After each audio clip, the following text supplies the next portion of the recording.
بسم اللہ الرحمن الرحیم۔ السلام علیکم ورحمۃ اللہ وبرکاتہ۔ امید ہے تمام سامعین ناظرین بخیر و عافیت ہوں گے۔ آج ہم اپنی کتاب شرح عقائد کے سبق نمبر 31 کو پڑھیں گے۔ ہمارے سبق کی ابتدا فَإِن قِيلَ کی عبارت سے ہوگی اور ہمارا سبق فی جمیع الضروریات کی عبارت پہ مکمل ہوگا۔ آئیے پہلے اپنے سبق کی عبارت کو پڑھتے ہیں۔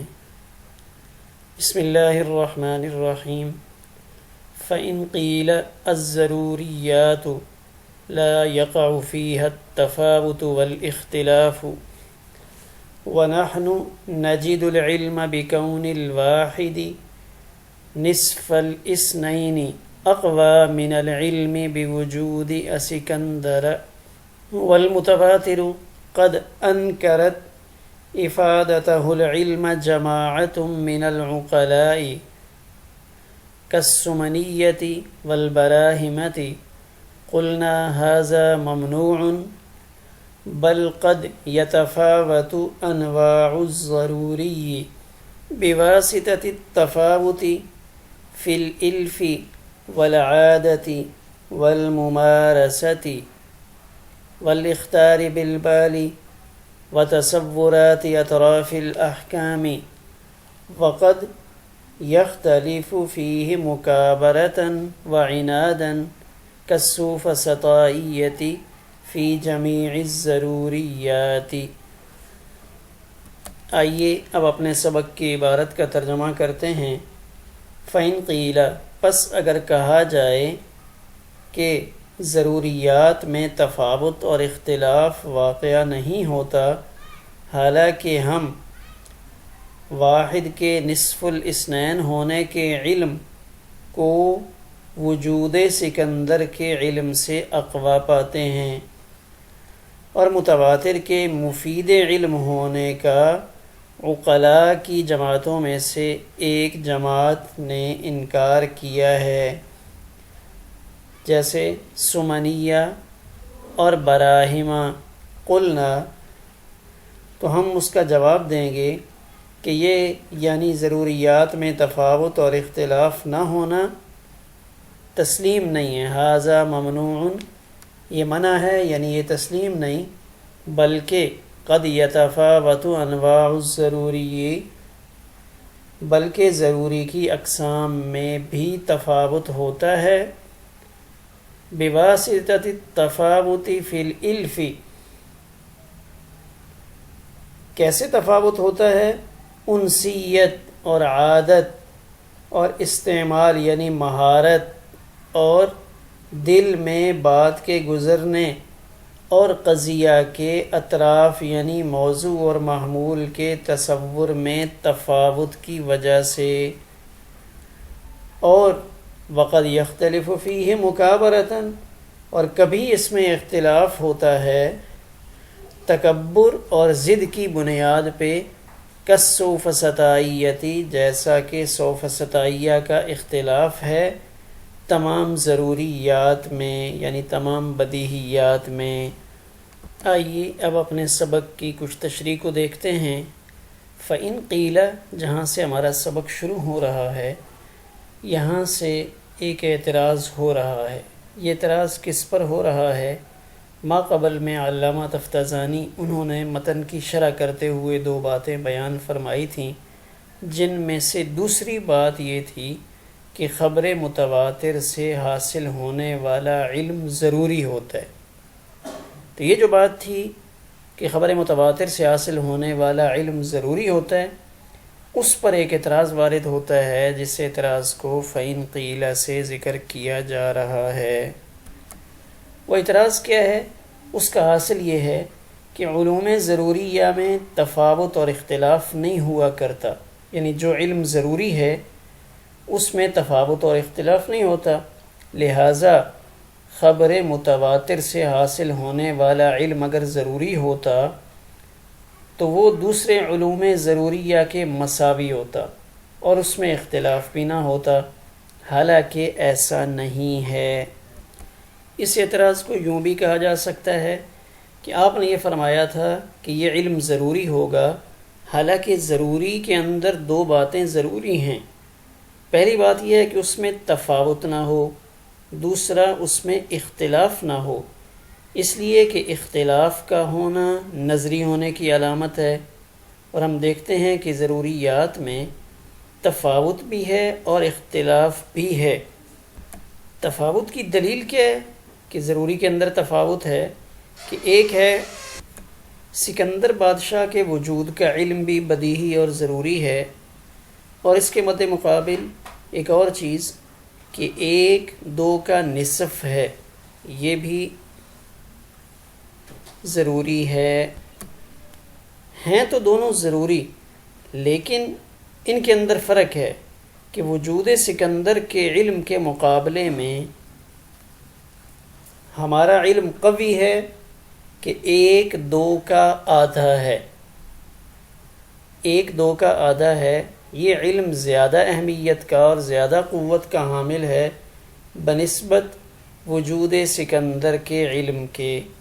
تو یہ اعتراض کا حاصل ہے، یعنی اعتراض کا منشا یہ ہوا کہ جو علم ضروری ہے اس کے اندر تفاوت بھی نہیں ہونا چاہیے اور اختلاف بھی نہیں ہونا چاہیے، حالانکہ یہ دونوں علم ضروری ہیں سکندر کا، اور 1/2 کا آدھا ہے اس کا علم، لیکن ان کے اندر تفاوت پایا جا رہا ہے۔ تو جب تفاوت ہے تو مطلب یہ ہے کہ یہ علم ضروری نہ ہوا۔ اس کا جواب یہ دیا جاتا ہے، قلنا سے اس کا جواب دیا ہے کہ علوم ضروریہ میں تفاوت اور اختلاف کا نہ ہونا ہم تسلیم نہیں کرتے، یعنی ان کے اندر تفاوت اور اختلاف ہوتا ہے، لیکن اس کی نوعیت کچھ اس طرح ہوتی ہے کہ ان میں انس و عادت، مشق و استعمال اور اطراف احکام یعنی موضوع اور محمول کے تصور میں تفاوت ہونے کی وجہ سے تفاوت ہوتا ہے۔ جن باتوں سے آدمی مانوس اور آشنا ہوتا ہے اور وہ آدمی کے مشق و استعمال میں ہوتی ہیں، ان کا علم اقویٰ ہوتا ہے بنسبت ان باتوں کے جو ایسی نہ ہوں۔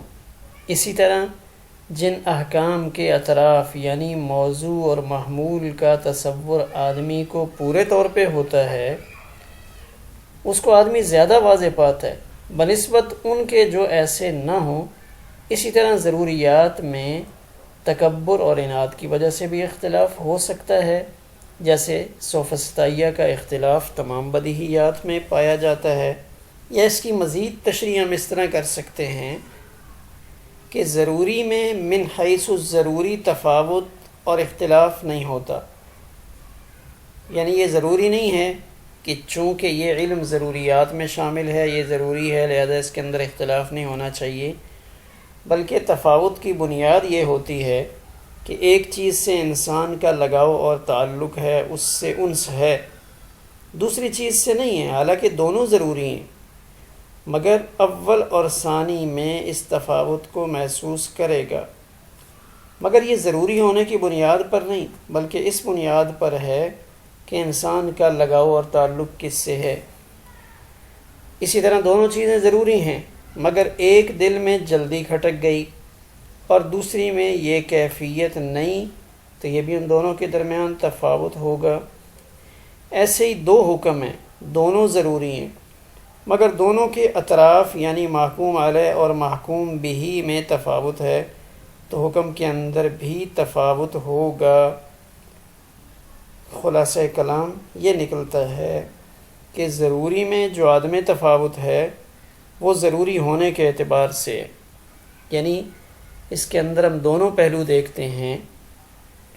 اگر ایک پہلو کو دیکھا جائے تو ضروری من حیث الضروری ہے، اس اعتبار سے اس کے اندر تفاوت نہیں، لیکن ضروری کے اندر جو تفاوت ہے وہ دیگر عوارض کی بنا پر ہے، لہٰذا عوارض کی وجہ سے تفاوت کا پایا جانا ضروری ہونے کے منافی نہیں ہے۔ دوسری بات یہاں یہ کی جاتی ہے کہ ضروری کے اندر اختلاف نہیں ہوتا، حالانکہ خبر متواتر سے حاصل ہونے والے علم میں سمنیہ اور براہمہ کا اختلاف ہے، تو اس کا جواب یہ دیا جاتا ہے کہ سمنیہ اور براہمہ کا اختلاف وہ مکابرہ یا عناد کی بنیاد پہ ہو سکتا ہے۔ مکابرہ بڑائی کی غرض سے بلا حق جھگڑا کرنا، اور بعض حضرات نے یہ کہا ہے کہ مکابرہ کہا جاتا ہے خصم کو الزام دینا اور اپنے فضل و کمال کو ظاہر کرنے کے لیے کسی علمی مسئلہ میں جھگڑا کرنا، یہ مکابرہ کی بنیاد ہے۔ اور عناد یعنی دشمن کی عداوت کی بنیاد پہ حق کا انکار کر دینا، بلکہ بعض محققین نے تو یہ بات بھی کہی ہے، عناد کہتے ہیں خصم کے الزام کو دور کرنے کے لیے اس کے کلام کو سمجھے بغیر جھگڑا کرنا، یعنی یہ نہ سمجھنا کہ ہمارا مد مقابل کیا کہہ رہا ہے، ہم اپنا شور آگے سے ڈالتے رہیں تو اس کو عناد کہا جاتا ہے۔ ہمارے سبق میں اسکندر کا لفظ آیا۔ سکندر کون ہے؟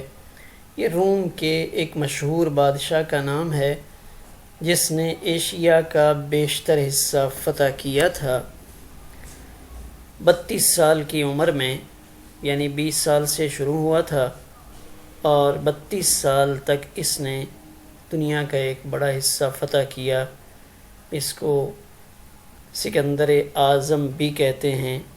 بعض مورخین کی رائے یہ ہے کہ اس نے تو صرف 17 لاکھ مربع میل کا ایریا فتح کیا تھا اور اس کے پاس بڑی ٹریننگ یافتہ آرمی موجود تھی، اسباب اس کے پاس تھے۔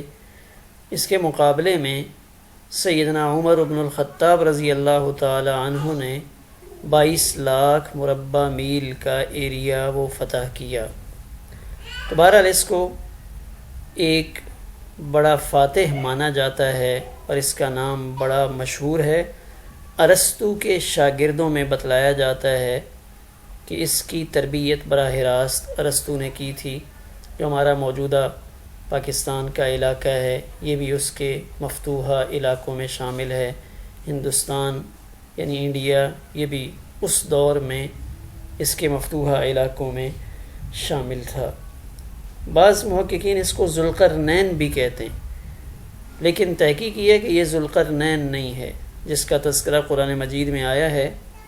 یہ اسکندر وہ ذوالقرنین نہیں ہے۔ اس کو الف کے ساتھ بھی بولا جاتا ہے اور بغیر الف کے بھی، یعنی اسکندر بھی بولتے ہیں اور سکندر بھی بولتے ہیں۔ سمنیہ کون ہے؟ یہ سومنات کی جانب منسوب ہے۔ یہ قدیم بت پرستوں کی ایک جماعت ہے۔ سومنات ہندوستان کا ایک مشہور شہر ہے اور ہنود کی ایک بڑی زیارت گاہ ہے۔ لوگ دور دراز سے سفر کر کے اس کی زیارت کے لیے آتے ہیں، اور ہنود کا عقیدہ ہے یا ان کا یہ خیال ہے کہ سومنات کا بت حرکت اختیاری کرتا ہے۔ جو اس کی زیارت کرے گا اس کی روح دوبارہ انسان ہی کی صورت میں آئے گی، یعنی دوسرے لفظوں میں یہ سمنیہ بت پرستوں میں سے وہ لوگ ہیں جو تناسخ کے قائل ہیں، یعنی کہ ایک روح جب ایک جسم سے نکل جاتی ہے تو وہ روح دوبارہ لوٹ کر آتی ہے۔ اگر آپ نے اچھی زندگی گزاری ہے تو وہ اچھی حالت میں لوٹ کے آئے گی، لیکن اگر آپ نے پہلی زندگی غلط گزاری ہے تو وہ روح کتے بلے کی شکل میں آ جائے گی۔ تو تناسخ کا ایک عقیدہ پایا جاتا ہے۔ تو یہ وہی بت ہے جس کو سلطان محمود غزنوی نے توڑا تھا۔ شیخ سعدی نے اس کا تذکرہ بڑی لطافت کے ساتھ فرمایا ہے۔ تو یہ سمنیہ کہتے ہیں کہ علم حاصل کرنے کا طریقہ سوائے حس کے کوئی نہیں، یعنی یہ خبر متواتر یا خبروں سے حاصل ہونے والے علم کو نہیں مانتے۔ یہ کہتے ہیں حواس سے جو علم حاصل ہوگا وہی اصل علم ہے۔ سمنیہ سے متعلق زیادہ تفصیل معلوم نہیں ہو سکی۔ براہمہ، یہ برہمن کی جمع ہے، بظاہر ہندو مت کی طرف منسوب ہے، اور برہمہ یا براہما یہ ہندو مذہب کے اندر خدا کی تخلیقی صفات سے معنون ہے۔ ہندو فلسفے کے مطابق کائنات اور انسانی زندگی پر 3 طاقتیں حاوی ہیں جن کا تعلق تخلیق، الوہیت اور موت سے ہے۔ گویا کہ ہندوؤں نے خدا کی وحدت کو یا خدائی اختیارات کو 3 حصوں میں تقسیم کیا ہے، تو اس میں پہلا نمبر انہوں نے برہما کو دیا ہے، یعنی کائنات کا پیدا کرنے والا برہما ہے۔ دوسرا وشنو یعنی پرورش کرنے والا۔ تیسرا شو یعنی موت دینے والا۔ برہمن ان کے ان مذہبی لوگوں کو بھی کہا جاتا ہے جن کا کام ویدوں کو سیکھنا اور سکھانا ہوتا ہے۔ اب ان کے بارے میں کہا جاتا ہے کہ یہ بعث جسمانی کے منکر ہیں کہ دوبارہ زندہ کر کے نہیں اٹھایا جائے گا، انبیاء کی بعثت کے منکر ہیں۔ کسی نے یہ کہہ دیا ہے کہ براہم حضرت ابراہیم علیہ السلام کی طرف منسوب ہے، تو عجیب بات ہے، جو نہ معاد کے قائل ہوں نہ انبیاء کی بعثت کے قائل ہوں، تو ان کو سیدنا ابراہیم علیہ السلام کی طرف منسوب کر دینا یہ ایک انوکھی بات معلوم ہوتی ہے۔ لیکن بہرحال محققین نے اگر ان سے متعلق کوئی بات کی ہے تو ان کے سامنے شاید کوئی ایسا اشارہ موجود ہو، لیکن بظاہر تو ایسا ہی معلوم ہوتا ہے کہ یہ براہما برہمن کی جمع ہے، جو ہندو بت پرستوں میں سے ان کی ایک بڑی ذات یا ان کے مذہبی لوگوں کو کہا جاتا ہے برہمن، جو ان کی عبادت کے انچارج ہوتے ہیں۔ بہرحال یہ لوگ بھی وہ ہیں جنہوں نے متواتر خبر متواتر سے علم کے حصول میں اختلاف کیا ہے۔ الف اور الف دونوں منقول ہیں، لیکن عموماً الف استعمال ہوتا ہے انس اور الفت کے معنی میں۔ العادت ہر وہ کام جس کو آدمی اتنا زیادہ کرے کہ وہ بلا تکلف صادر ہونے لگے، اور عادت اس فعل کو بھی کہتے ہیں جو اللہ تعالیٰ سے اتنا زیادہ صادر ہو کہ عقل اس کے خلاف کو مستبعد سمجھنے لگے، جیسے آگ لگنے سے جل جانا، زہر کھانے سے کسی کا مر جانا۔ ممارست کا لفظ مشق کرنا یا کسی کام میں مہارت پیدا کرنا، ان دونوں معنی میں استعمال ہوتا ہے۔ الاختار یاد دلانا، دل میں کسی بات کو مستحضر کرنا، ان دونوں معنی میں اختار کا لفظ استعمال ہوتا ہے۔ الاطراف اس سے مراد محکوم اور محکوم علیہ یعنی موضوع اور محمول دونوں ہیں۔ ہمارا آج کا سبق اسی پر مکمل ہوا۔